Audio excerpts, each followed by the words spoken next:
keeping taken care of. I just want to say welcome to our session. Thanks for being here. Today we're going to go over what lane changes encompass and how that impacts salary adjustments for you all. So we will have time for questions at the end. But again, if you have a question that you'd like to ask, go ahead and type it. Hi, Lynn. How are you doing? Welcome to our meeting. If you have a question that you want to ask, it comes up during the presentation. Please feel free to put it in the chat, and I'll try to address those as I'm told that they're there. So, but we will wrap it up with some questions at the end. So a suggestion is if you want to use the full screen option for the presentation so that you can see the PowerPoint more clearly. You probably all use this all the time, probably more than me, but if not, there's the 3 dots down at the bottom and you can click full screen to view, and it should be more easy for you to see. So with that, we're going to go ahead and start. I'm going to open up my presentation and start to share it for you.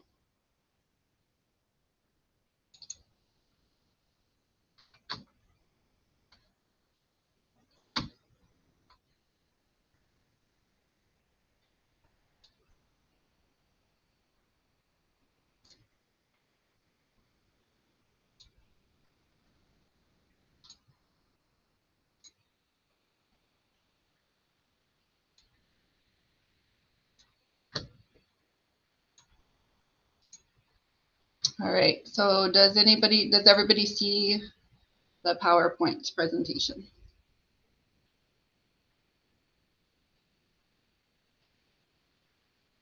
Can you all see the PowerPoint? Looks good. Okay, there you go. Thank you. All right, so today we're going to talk about lane changes and salary adjustments and reaching new heights along your career path. On the call today is myself, and I am recruitment manager by title, but there's other things that we do here. And so this is one of my primary duties, is just making sure that we place you on the salary schedule properly, working with the CBA to do so, and also work on lane changes throughout your tenure with us.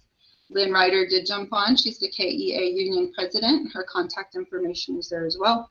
And Tracy Scott, the Human Resources Director, is going to either be joining us by phone or checking in as well. So we might see Tracy at some point too. So what we're going to talk about today is some basics. What is a lane change?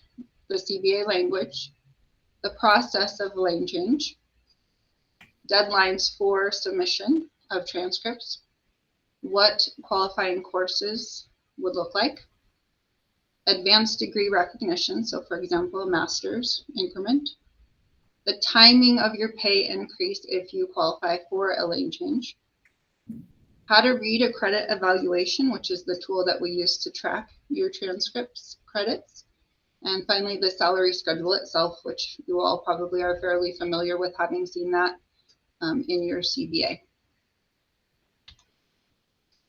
So what is a lane change? A lane change is the movement across the salary schedule resulting from the accumulation of 15 quarter credits and qualifying course credits. So once you've reached your 15 quarter credits of qualifying credits, you may be eligible to move a lane, which moves you across the salary schedule.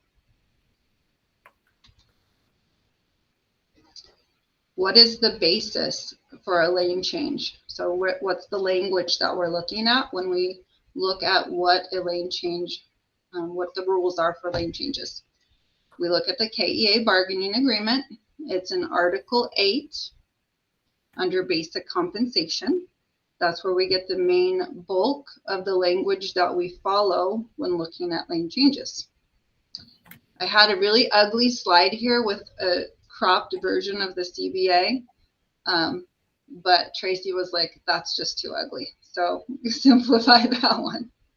It is good to know, though, that you know, to read your CBA and to know your CBA and to know where to find it and to be able to look at it for questions you might have yourself.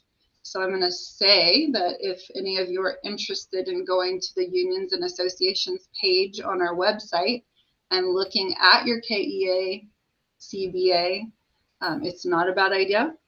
And as our new employees who have been here with us doing orientations over the last few years know, if you do Control F and you want to search for a specific item, you could find the language that relates to that. So for this example, you could do Control F and look up basic compensation to find your way straight to that portion of the CBA.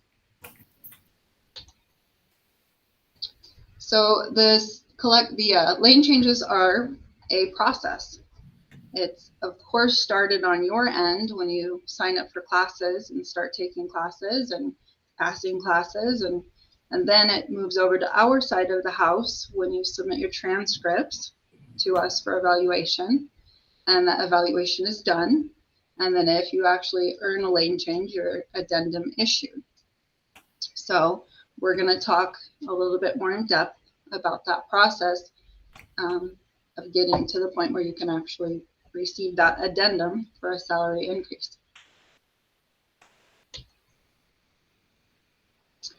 So first of all, we're going to talk about deadlines.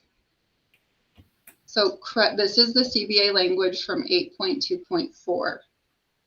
Credits submitted prior to July 1st for advancement on the salary schedule will be effective on the first pay period.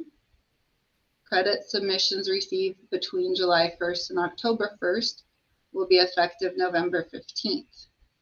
So there are two separate deadlines, and we review transcripts twice a year. So we look at the first batch and then the second batch, and then those batches are put into effect depending on their receipt. So as the transcript receipt date. So as you can see, here are the deadlines for things that are for transcripts received between 10/2 and 6/30. They're evaluated in July. An addendum for those that qualify for lane change is issued in late July, after I've had time to take a look at all of the submissions for July. And then once the addendum is signed, an increase will show on your first check for the year in September. If a transcript or transcripts are received between 7/1 and 10/1, those are evaluated in October.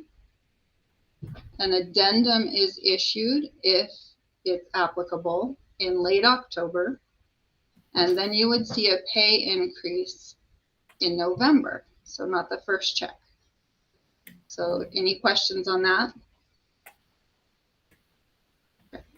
One thing to note is the submission of transcripts for the October deadline is for classes that are completed by September 1st. So on that deadline, I not only look that it's been met, that they've been received by 10/1, but I also check to see that the courses were actually completed by 9/1. If they were completed on 9/15 but submitted by 10/1, they're held over until the following year. And that's per the CBA. So the next thing we're going to look at is the transcripts. Per CBA 8.2.3, for advancement on the salary schedule, all staff will provide official college transcripts for those applicable courses. So an official college transcript is required. I cannot take things that are not considered official. And when you send me your official transcript, you can do that in a few different ways. You submit the transcripts electronically through the clearinghouse. You would start with your university and go through their system. You can bring official copies to HR of transcripts that you've received, or you could send those official copies to HR through interschool mail. We'll accept any of those official copies. It's important to know that we need the full transcript with details on the back that show the terms So, quarter versus semester, credits, course levels to make sure that they match our requirements, how the grading is done, etc. Because without that pertinent information, which is on the official transcript, we can't evaluate the transcripts effectively. Also, we can't have copies of official transcripts because then they become unofficial. And there are these course completion notices that I've seen coming through now and then, and they just basically say this person completed this course on this date, but it doesn't have the other requirements that I need to evaluate, and so those can't be used either. So no copies, no course completion notices, and no unofficial copies can be used. So what is a qualifying course when we're looking at your transcript? Well, first of all, the college has to be accredited. They have to be upper division, related to your teaching assignment, endorsement field, or applied to an advanced degree in education. That's from 8.2.11. So again, area of endorsement, related to your teaching assignment, upper division, which is considered junior or senior level, from an accredited institution. And so it's pretty easy for us to know that, by reading our course descriptions and such, does this seem like this is an area of endorsement in my area of endorsement? Does this seem like it's related to teaching in general? Does my college call this a junior or senior level class? The accredited institution portion of that, there's a lot of different accrediting institutions or agencies. So typically it's probably going to be hard to find courses that are of any value that aren't in an accredited institution. But if you have a question, you can always ask. So bottom line, if you have a question, absolutely feel free to ask. We'll be happy to look at the courses ahead of you taking them so that you know that you're on the right track as far as taking qualifying courses. Other requirements for using courses as a basis for a lane change, they have to be a C grade or higher, and they must be earned, a C grade or higher must be earned in order for a course to count. And we also don't allow repeated courses. So a course can be used once, but if we see the same course come up again, we will mark it as not being allowed on the lane change count. Sometimes some institutions number their courses the same, even though the content is different. So for example, I recently saw an internship for 3 credits and another internship for 6 credits. They clearly weren't the same course because they were for different course credits, but they were called the same thing with the same number. So if there's ever a time that when I send you a credit evaluation, I'm going to indicate to you these courses look to be repeated. If you can provide evidence from your university that they're different courses with different content, then we can reevaluate those courses. So just know that that does need to be looked at, repeated courses. But we do have the flexibility to review if you feel like you want to reach out to your campus. I have a question about that. Okay. So what if you're taking similar courses from different universities? That would not be a repeat class. Okay. It would be 2 separate courses, and we would count them separately. Cool. Thank you. You're welcome. Any other questions?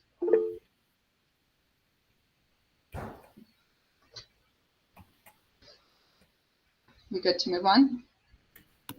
Colleen Odell has a question, but her Okay. microphone's not on. Go ahead. Can you hear me? Can you hear me now? Yep, I can hear you. Okay, I have a question regarding repeated courses. Mm-hmm. What if you took a course over 5 years ago and then want to fuller your education but have to retake another course because of the statute of limitations? Does that disqualify you as well? So we don't have a limitation on how far back your courses could have been taken, except for that.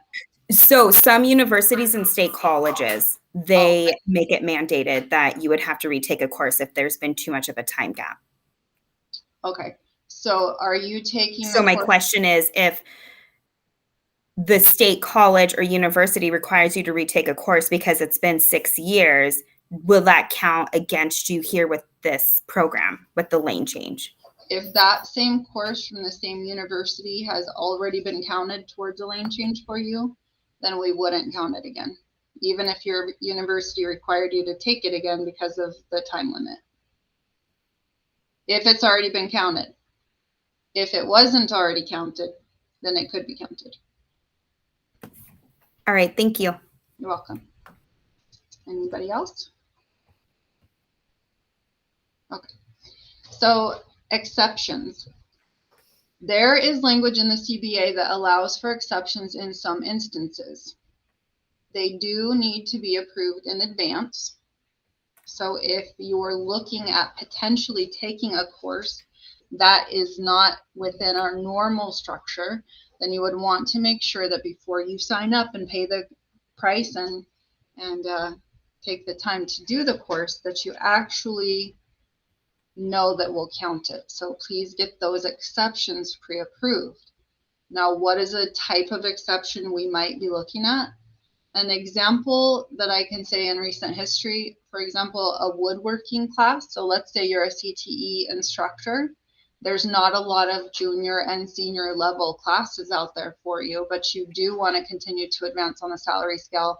And there are some things that you can pick up in some of these other classes that might be lower level classes.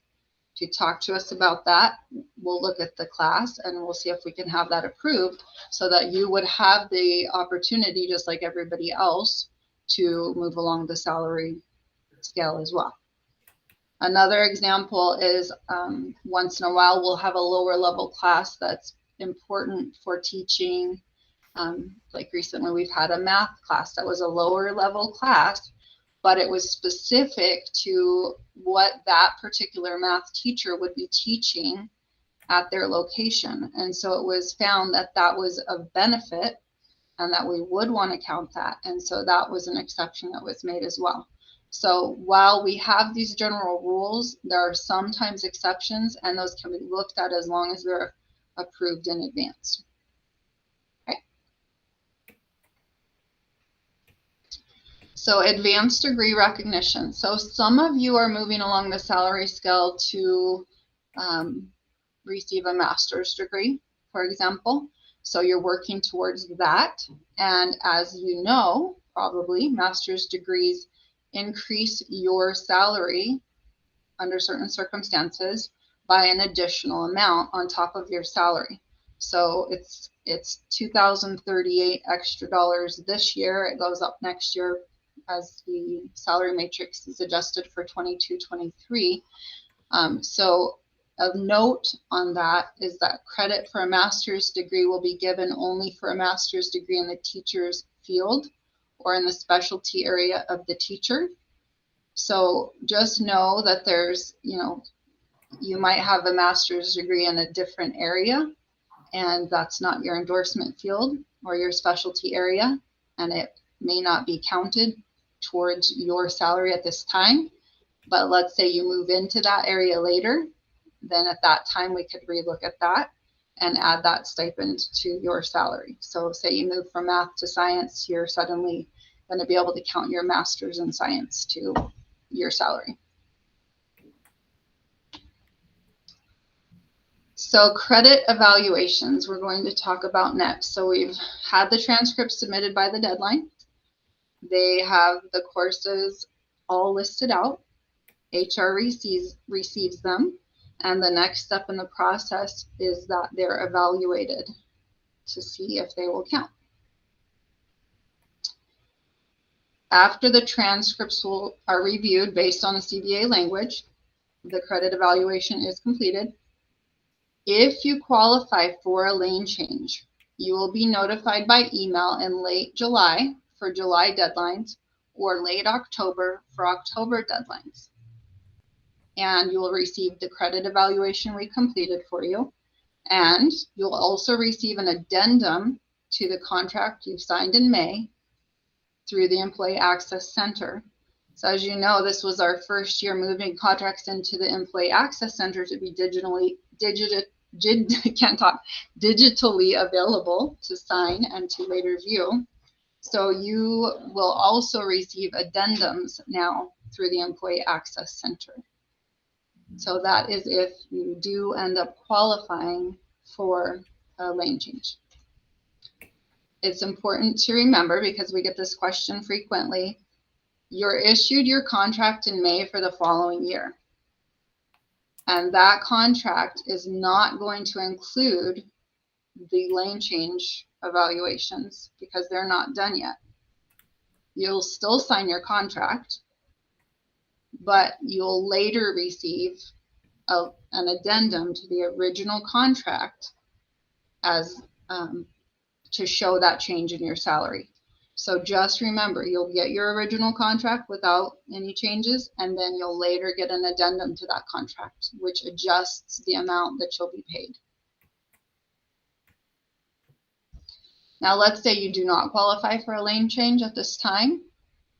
You'll still receive the credit evaluation by email so that you have that for your record, because the credit evaluation will show you what you've done and how much further you need to go before you're going to be eligible for your lane change. So we like to make sure that you know it was taken care of. It's in your hands now. You can see maybe you have 6 more credits to go, and you can make plans to do that in subsequent years. It's important to note you can only have 1 lane change per year. We're not approving double lane changes at this time. If you earned enough credits to move over more than 1 lane per year, it will be held over until the following year. So you'll get it, but you won't get it the same year as the first one.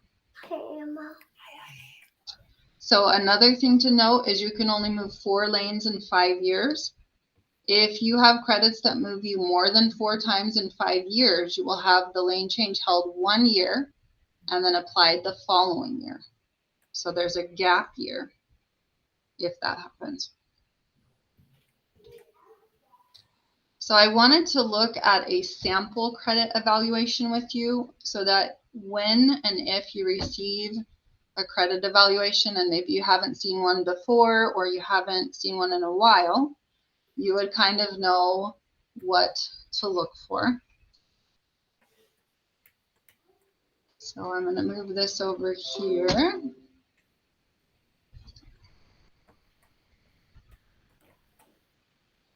Okay. So I don't know how well you can all see this. So if you are interested in actually seeing a sample credit evaluation that is more easily read, you can always email me and I could send something to you. You can see that this particular person first got their degree at MSU Bozeman. They were awarded their BS in elementary ed. Kind of jumpy, sorry. And those courses don't count towards movement on the salary scale, but rather that is the point at which they received their license. So that placement would be, and let's say this is a new teacher, right? A new teacher with no experience. They would be placed at the base pay rate of BA plus 0.2 with no carryover quarter credits. That evaluation was done 18-19 and I signed a date. Then that person turned in some more transcripts and we counted these courses that were all applicable. You can see that they're 5,000 number courses, and you can see that some of them were from a university that counted them in quarter credits here, these 2, and some were in semester credits that were then switched over to quarter credits. So one semester credit is 1.5 quarter credits. So we do the math and put in the correct amount of quarter credits for the courses that are taken. Then this person had a total of 19.5 quarter credits after they submitted those transcripts, which meant that they moved up to BA plus 15. They were then at 2 years later, so they're 4 on experience. And then they had 4.5 carryover quarter credits. So that means they're starting at 4.5 for the next round for lane changes. That was done in 2021, and again, we sign a date. Let's see. So then they, again, sorry, it's jumpy, again, turned in some more courses. They had 27 total course credits. And then we added in the additional 4.5 carryover credits. So they were then at 31.5. So that meant that they moved up to BA plus 35 and had 16.5 carryover quarter credits. Now you might say that's already another 15, right? Well, that's correct, but double lane changes are not approved. So we held that second change to the next year. So then that person received BA plus 45.6 with 1.5 carryover credits in the 22-20, or will receive it in the 22-23 school year. So basically, you might ask, does this person have to do anything else when this occurs, when I have a double lane change or a 4 and 5 years? The answer is no. We keep track of those who've gone into a double lane change status or had to be held for 4 and 5 years, so that we automatically get that adjustment out the following year. So do I have any questions on that? Okay. So I'm going to get rid of this real quick.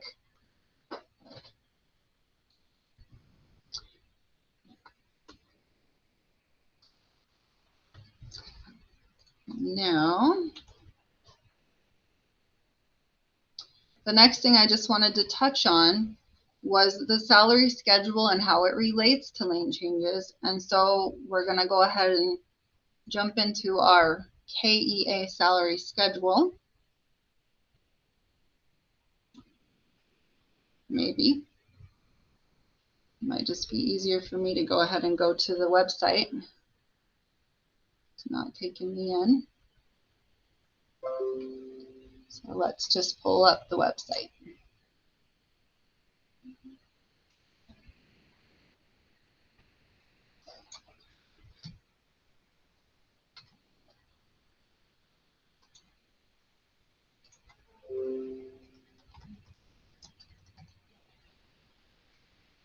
Any questions while we pull up the website for the salary schedule? Oh, we had a big mess happening over here.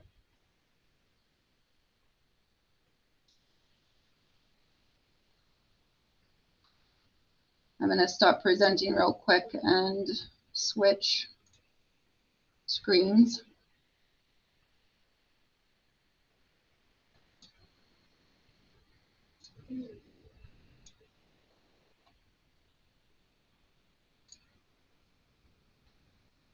Okay, so under departments on the Human Resources, Unions and Associations page,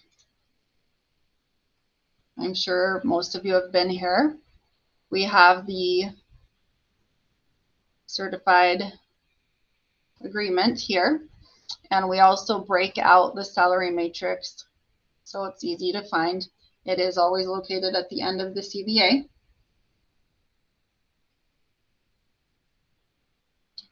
So here's your matrix. And when we talk about moving across the salary scale, obviously what we're talking about is BA plus 0.2 is pretty much a base placement for an employee.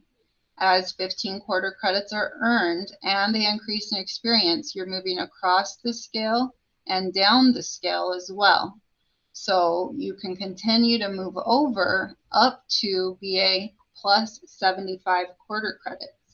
And in addition, you could end up adding some other increments. So for example, you've got your master's, your career, national board certification, off schedule. Off schedule happens when you actually drop off the schedule. So you can see that the matrix only goes up to 17. Well, once you hit that number, you're considered off schedule the next contract. And so instead of bouncing down a matrix that stopped, you end up getting an additional increment. This year that we're looking at here would have been 866 on top of your actual salary. So that's what an off schedule is. Now career, you can see, is 5% additional, and that's after you've received your 16th contract. So once you hit that marker, you'll see career start to show up on your salary as well. So I just wanted to point those things out to you while we have the time on the call. And that really leads us to the end of what we have planned to talk about for salary adjustments with lane changes. I do want to take questions for those who have any questions at this time. And so we'll go ahead and shoot.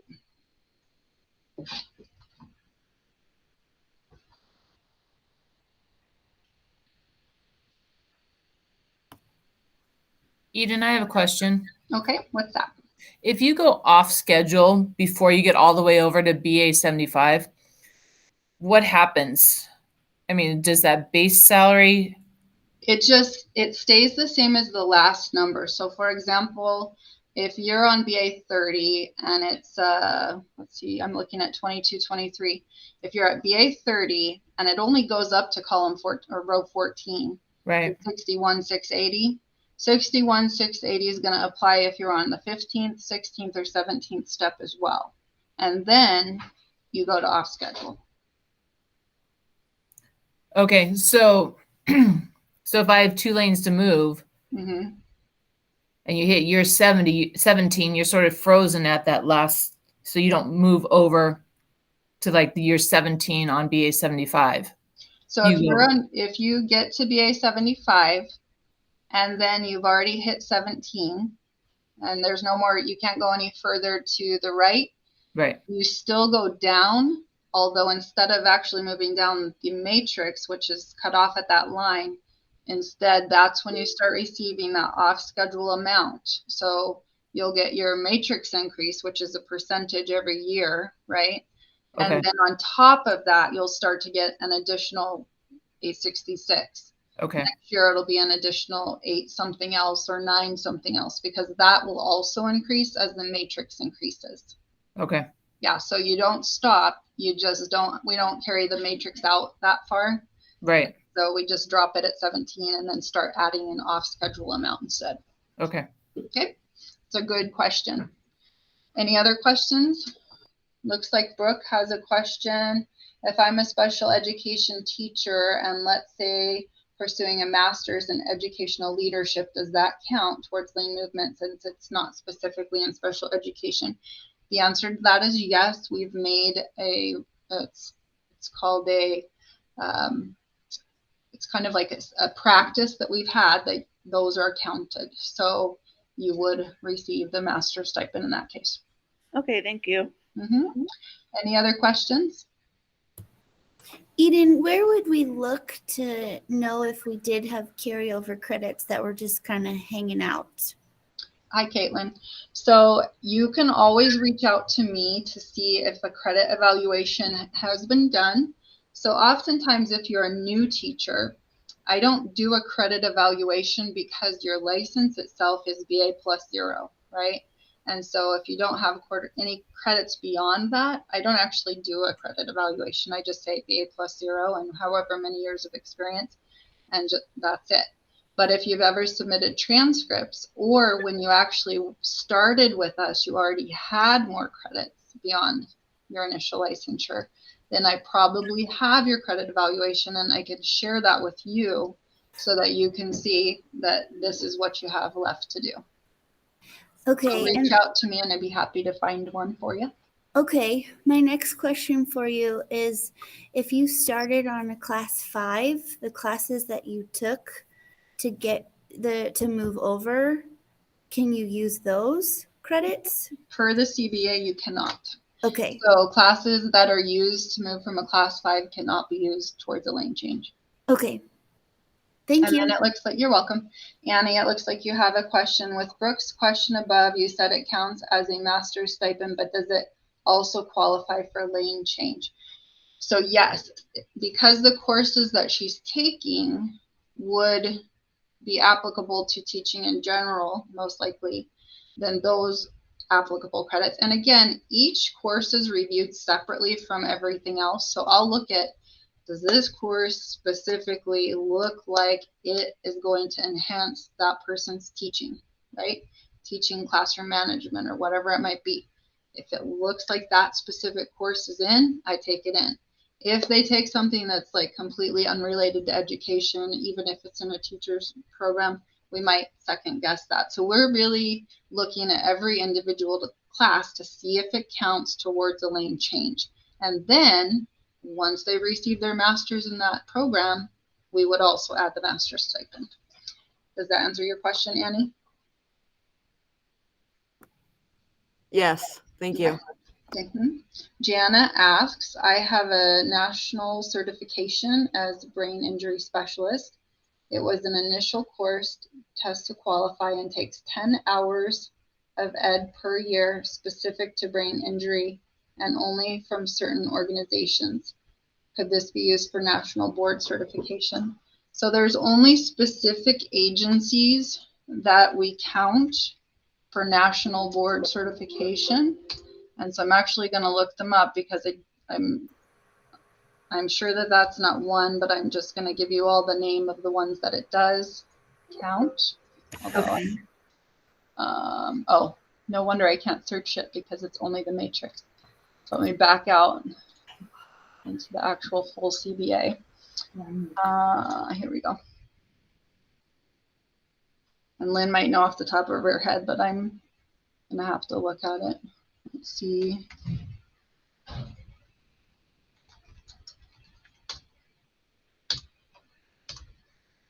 All right, here we go. Only national certifications from NBPTS, National Board of Professional Teaching Standards, and the NCSP, National Certified School Psychologist, is recognized for the salary increment for that specific one. So that's for the CBA. Thank you. You're welcome. Any other questions from the group?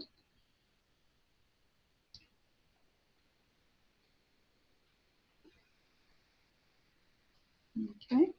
Well, I want to encourage all of you to continue to pursue the lane changes and take the classes that you're going to need to move over if that's what you're into and that is working for you. We'd love to encourage that in all of our staff. It works for the students and everybody else as well. So we love to see that. We love to see you all take advantage of that opportunity.